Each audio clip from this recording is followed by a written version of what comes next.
Hey guys, how's it going? I am here with another tutorial. So this is for you guys out there who have Cinema 4D and you don't exactly know how to use it. You want to make something awesome with it. You know exactly that it can make awesome things, I know that for sure, but you don't know how to do it. So you're here because you want to know how to make a simple, really good looking channel art, and it's super easy, and it can be original as you want it to be, but it is very simple, so I'm not sure how many other people actually use it. I'll be using Cinema 4D R13. You can use like R12 and up. I'm not sure about lower versions though. I really am not sure. As long as it comes with MoGraph, then it's fine. We won't be using any plugins or anything, so this is super simple. We'll also be using the help of Backgrounder by Panzoid. This is on the internet, so all this is free. As well as this is optional, you can use BeFunky, the world's best photo editor. So this can just enhance the way it looks by adding, I don't know, Instagram effects, whatever you want. So let's just get to it. The channel art will be flashing on screen if I did remember to edit that in. This is what it's going to look like at the end, so definitely stay tuned to this video if you want to know how to do this awesome looking channel art. So yeah, anyways, let's get to it. We can open our Cinema 4D and we can add some MoGraph, MoText. This will be off to the side a little bit.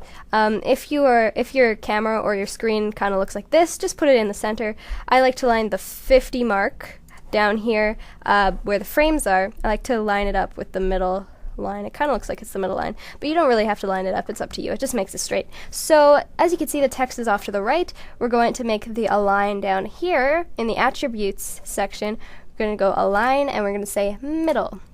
That puts it in the middle. Super easy. Next, what we're going to do is we're going to go up and select the depth. We're going to make it 70, and then subdivision is going to be 20.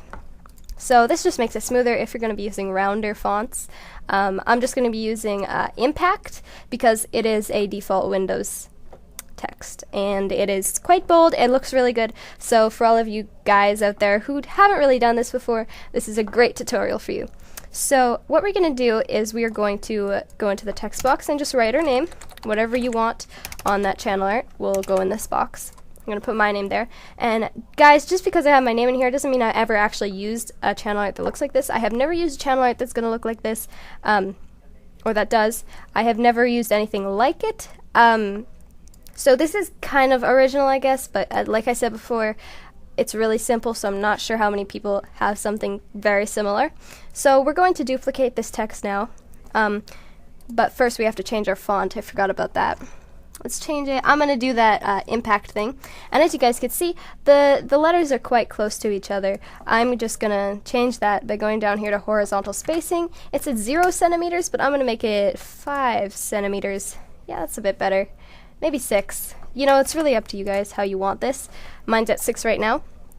Now what I'm going to do is duplicate it. So if you guys out there on Windows, I'm not sure how it's going to work on other, you know, things, other computers and stuff. So you could press Control C, Control V, and copy and paste it. You can hold down Control and drag it down, which is what I do.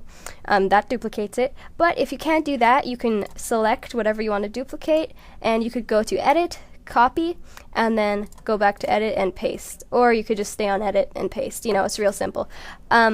Anyways, so we have duplicated it, or copy and pasted it.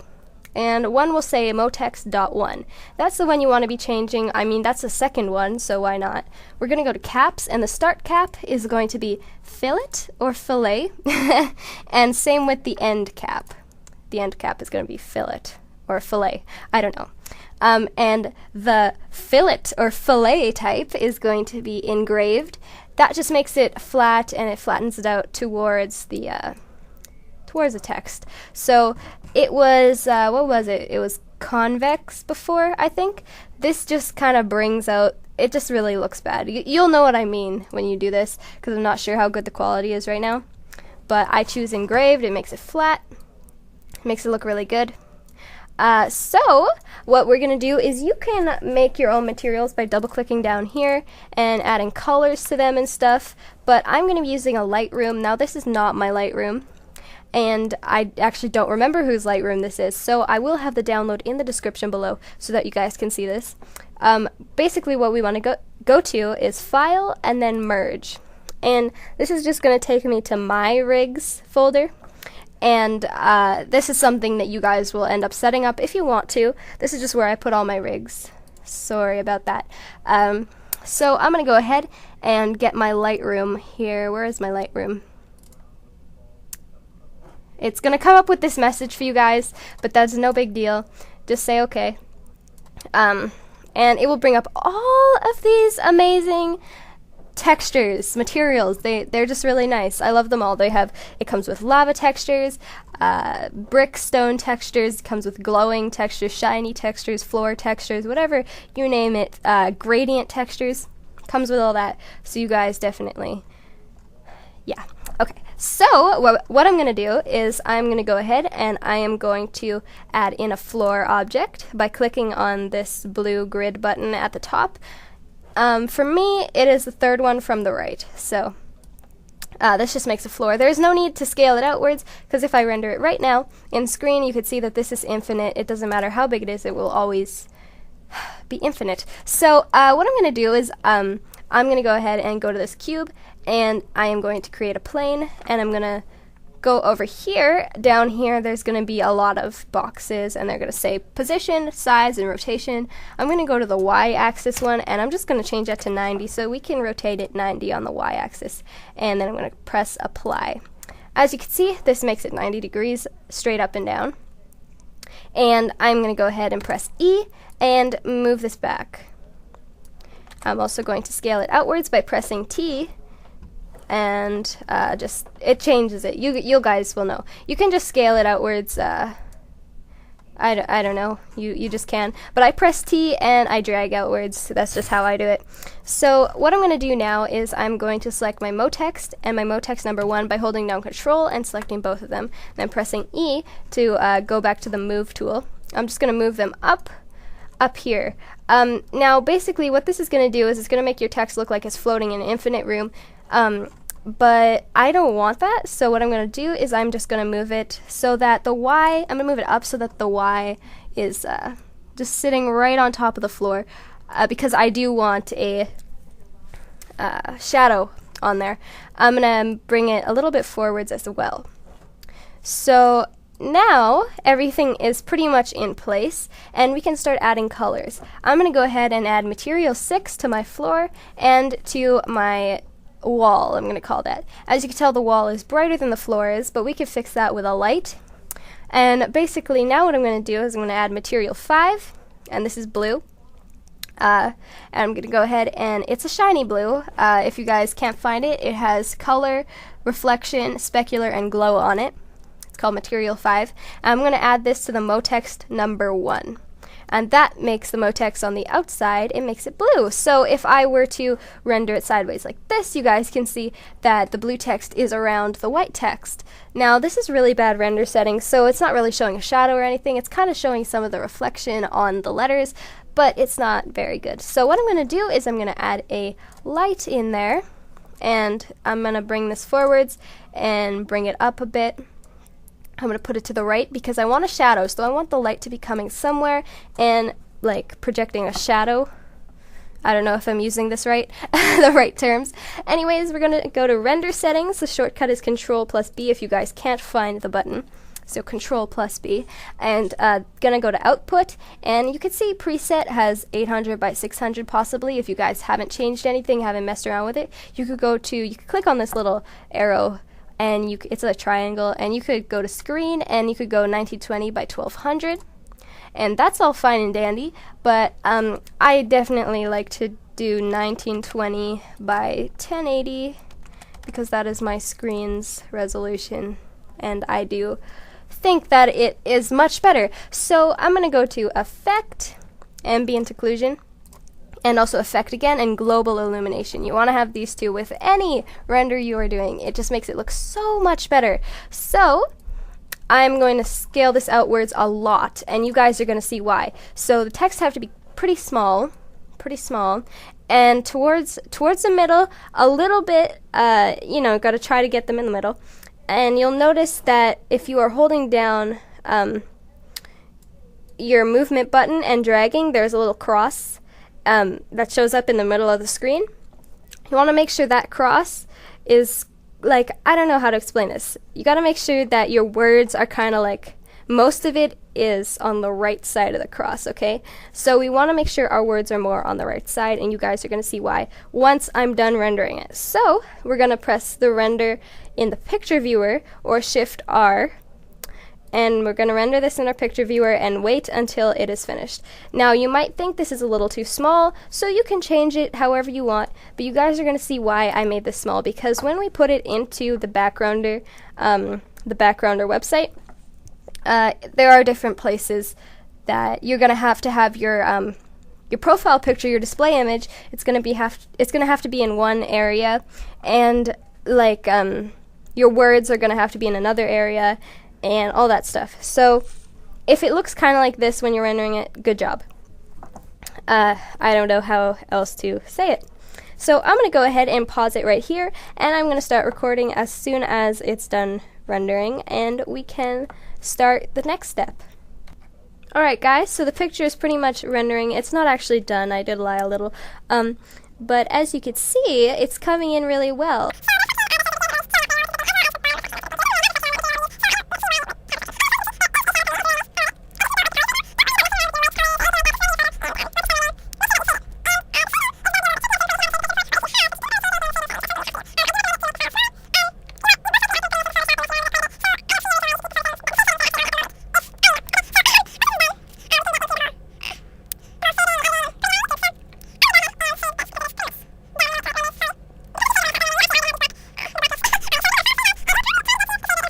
So we're going to go to File, Save As, and it will probably try to get you to save it in the format of TIFF. Look for that, okay?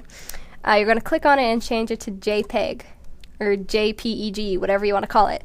That just makes it smaller and much better. So we're going to save it. I'm just going to save it to my desktop as channel art, you know? And that's it for Cinema 4D. We don't need Cinema 4D anymore. So I'm going to close it, and I am actually going to save it so that you guys, if you I don't know, don't understand this video, you guys can just use it and change the words. Because I don't know, some people, I don't know, I'm just gonna save it, channel art. LOL. So now that that's done, we can go into Backgrounder by Panzoid. But first, actually, you know what? There is no order to this. Let's just go into Backgrounder. So, link will be in the description below. You're going to go to this website, and you're going to see this. You're going to go down to Text plus Images, and you're going to go to Add Image, second button. You're going to click on Sprite 1, File, Select. Then we're going to go to our desktop or wherever we saved it and click on double-click Channel Art.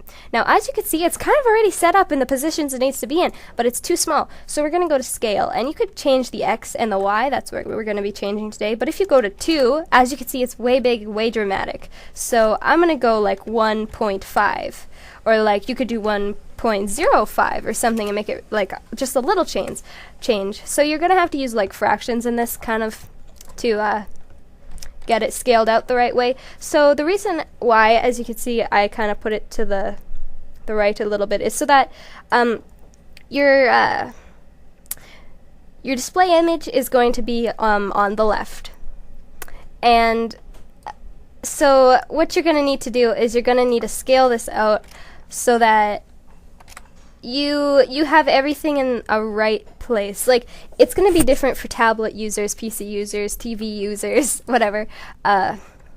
So you're going to need to have it in a good position. So I'm just going to kind of put it on the... I'm going to put it a little bit to the right just to get that in a good position. We want to make sure the shadow is also there, as well as what's above the words. It's really up to you how you scale this. You just got to make sure that you actually have room for your display picture so it doesn't go over the words that you made, you know? So I'm just going to make it, I think 0.8, or yeah, 0.8 is pretty good.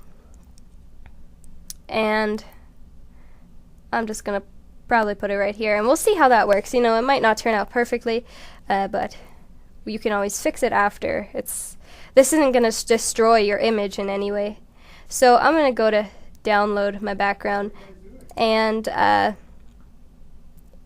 it'll just download right away.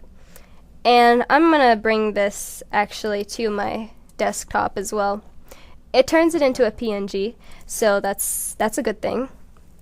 We're then going to go to Be Funky, link in the description below. And if you didn't like the dull colors of just white light, you can put your channel art in here, and you want to use the backgrounder version. And you can go ahead and add effects to it. So you could use chromatic or whatever. I'm going to use a little bit of that, probably. Actually, you know what? I'm going to check out all the chromatic and see what effects they have on there. Ooh, I like this one. I like this pink one. I like it. So I'm gonna go ahead and you can use the full effect amount. I don't know about you guys. I'll use the full effect amount, whatever. YOLO. Now what I'm gonna do is, if you guys made this yourself, this is a little trick I do. It's not really a trick. You could just go to your text and you could choose a font. I always use something nice. So I'm just going to put by Kid3Cat3. Now, if you want it to be this dark and seeable on your channel art, go ahead, do it. It's up to you.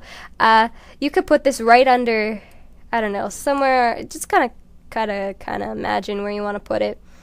I'll just put it like right here. I'm gonna imagine that I'm gonna imagine where my display picture is gonna be, and this is kind of up to you guys. There's no real rules to this, so I can't really explain it in a real way. I don't know how to say it, so I'm just gonna apply. There we go, got it. I'm gonna save it. Save. It's gonna hopefully try to save to my desktop. Yep.